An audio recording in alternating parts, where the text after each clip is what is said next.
Comrade Chandrasekhar అన్నకి విప్లవ జోహార్లు అర్పిస్తూ తన కుటుంబ సభ్యులకి బంధుమిత్రులకి ప్రగాఢమైన సంతాపాన్ని సానుభూతిని తెలియజేస్తూ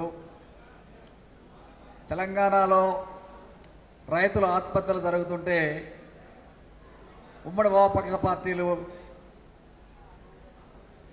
రైతులకి భరోసా యాత్ర చేయాలని చెప్పి చేసిన దాంట్లో చంద్రశేఖర్ అన్న కూడా ఉన్నాడు. వరంగల్ జిల్లాకు వచ్చినప్పుడు నేను కూడా పాల్గొన్నా. ఆ రైతుల ఉపన్యాసాలలో చాలా ధైర్యం కలిగించేటట్టుగా ఉపన్యాసాలు ఇచ్చాడు, రైతులకు భరోసా కల్పించాడు. అలాంటి కామ్రేడు ఇంత పిరికితనంతో సాగడం అనేది బాధాకరమైన, తన ఏదైతే ఒక 40 సంవత్సరాల ఈ విప్లవ ఉద్యమంలో పనిచేశాడు, క్రమశిక్షణ కలిగిన సైనికుడిగా పనిచేశాడు. తన యొక్క త్యాగాలని మరవకుండా తన మార్గంలో మనందరం కూడా పయనించి తన కలలకన్నా ప్రజాతంత్ర విప్లవంలో మన భాగస్వాములు కావాలని చెప్పి ఏదైతే డివికి గారు, రవెన్న, బీబీ గారు లాంటి వాళ్ళతో ఒక 30 సంవత్సరాల నుంచి దేశంలో నిజమైన విప్లవం తీసుకురావడానికి, దేశంలో మారుతున్న పరిణామాలకు తగ్గట్టుగా వ్యూహాన్ని, ఎత్తుగడలని, పందాన్ని మార్పు చేయాలని ఏదైతే కోరారో, మార్చి 3, 4, 5 తారీఖులలో వాళ్ళ కలల కన్నసంటి యొక్క లైన్ని తీసుకురావడంలో అఖిల భారత లెవెల్లో 3 సంవత్సరాలు విలీనం అయిపోయి దేశంలో అందరూ కూడా కనువిప్పు కలిగించే పద్ధతుల రకంగా ఒక రూపకల్పన చేసిన తరుణంలో తను చనిపోవడం అనేది, ఏదైతే ఈ ముగ్గురు వారసత్వంలో తన కూడా భాగస్వామి అలాంటి కామ్రేడు ఈరోజు లేకపోవడం అనేది బాధాకరమైన, ఏదైతే వాళ్ళ కలలు కన్నా ఒక లైన్ని మనం రూపొందించుకున్నాం, ఆ లైన్ వెనుక మన అందరం కూడా సమీకృతులు కావాలని చెప్పేసి చంద్రశేఖర్ అన్నకి విప్లవ జోహార్లు అర్పిస్తూ ముగిస్తాం. చంద్రశేఖర్ అన్న మరణం చాలా బాధాకరమైంది. దానికి విచారాన్ని వ్యక్తం చేస్తున్నాను. వాళ్ళ కుటుంబానికి సానుభూతిని తెలియజేస్తున్నాను. చంద్రశేఖర్ అన్న మరణంతో తన యొక్క ఆశయం మధ్యలోనే ఆగిపోయింది. తన ఆశయం చాలా గొప్పది, తన లక్ష్యాలు చాలా గొప్పవి.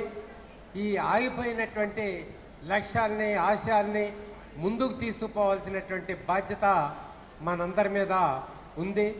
దేశంలో పరిస్థితులు మారుతూ ఉన్నాయి, సమస్యలు పెరుగుతూ ఉన్నాయి, ఆందోళనలు పెరుగుతూ ఉన్నాయి, ఉద్యమాలు కూడా పెరుగుతూ ఉన్నాయి.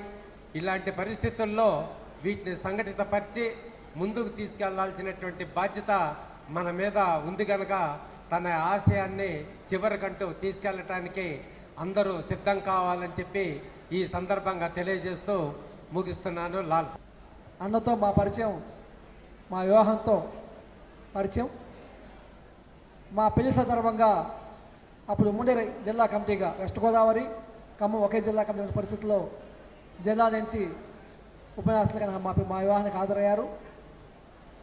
ఆ రకంగా 40 ఏళ్ళుగా పరిచయం ఉంది.